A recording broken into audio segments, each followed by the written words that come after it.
Students, मैं प्रिया राय आप लोगों का स्वागत करती हूँ पोटेंट क्लासेस में। आज मैं आप लोगों को एक इंटरेस्टिंग टॉपिक पढ़ाऊंगी। आप इसे ध्यान से पढ़िएगा।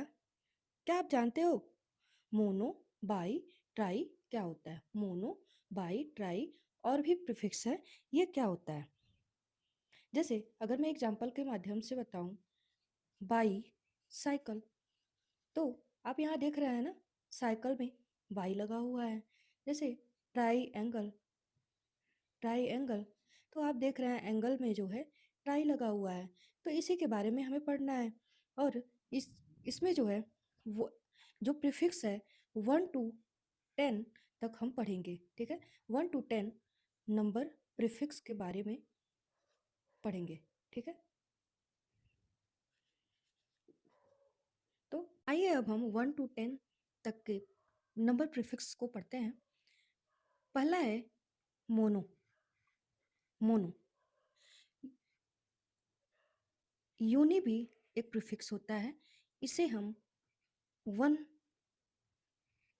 कहते हैं। ठीक है, 1 कहते हैं। जैसे अगर हम लिखें इसका एग्जाम्पल यूनी सेल्यूलर, सेल्यूलर, इसका मतलब है कि सेल हैं, कितने हैं? 1। यहाँ पर 1 सेल की बात की जा रही है। ठीक है, अब नेक्स्ट है डाई और बाई। इसका मतलब होता है यहाँ पर 2 की बात हो रही है। ठीक है, अब जैसे इसका एग्जाम्पल हम लिखें बाई साइकिल। ठीक है, तो इसमें साइकिल कितने हैं? साइकिल कितने हैं? 2 हैं, क्योंकि बाई लिखा हुआ है। इसका मतलब बाई साइकिल के 2 पहिए की बात हो रही है। ठीक है, नेक्स्ट है ट्राई। ट्राई, ट्राई की मीनिंग होती है 3। ठीक है, 3, इसका एग्जाम्पल हम लिख सकते हैं ट्राई एंगल। ठीक है, तो इसमें कितने एंगल की बात हो रही है? 3 एंगल की बात हो रही है, इसलिए एंगल के आगे ट्राई एंगल लिख दिया गया है। अब नेक्स्ट है टेट्रा, TETRA, टेट्रा। और 4 को एक और वर्ड प्रीफिक्स से भी लिखते हैं, QUADRA।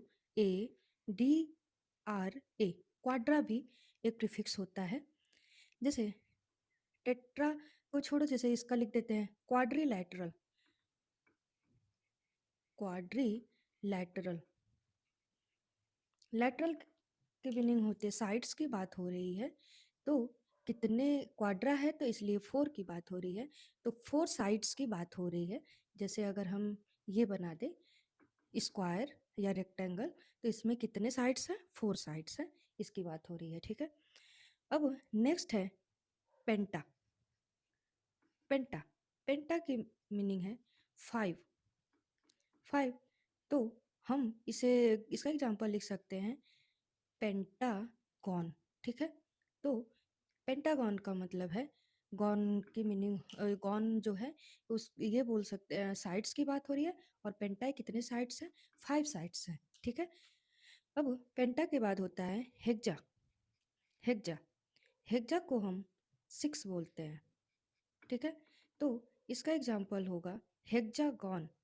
हेक्जागॉन, ठीक है, तो इसमें साइड्स की बात हो रही है। कितने साइड्स की बात हो रही है?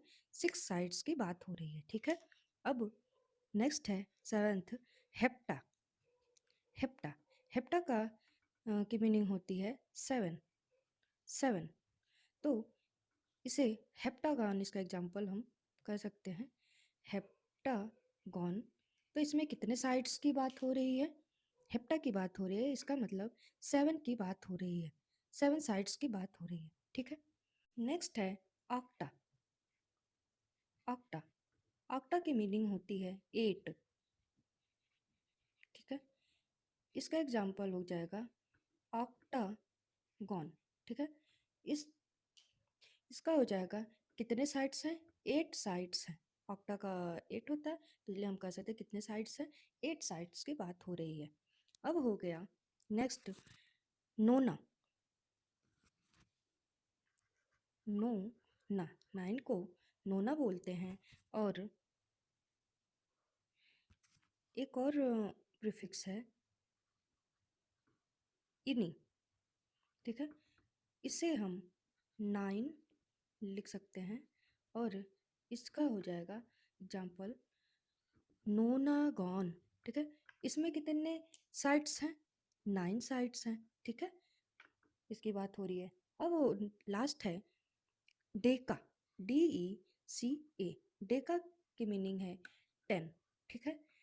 10, अब इसको भी, इसका भी एग्जाम्पल वही सेम लिख सकते हैं, डेका गॉन, ठीक है। तो कितने साइट्स हुए? 10 साइट्स की बात हो रही है, यही है। आपने देखा, मैं 1 to 10 तक के नंबर प्रीफिक्स को मैं बता दी, और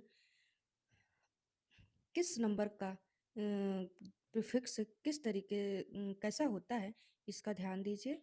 और इसके एग्जाम्पल को भी मैं बता दी ताकि आप समझ सके कि इसका यूज कहाँ होता है, ठीक है। अगर आपको ये वीडियो पसंद आए तो आप लाइक शेयर सब्सक्राइब ज़रूर करिएगा। Thank you.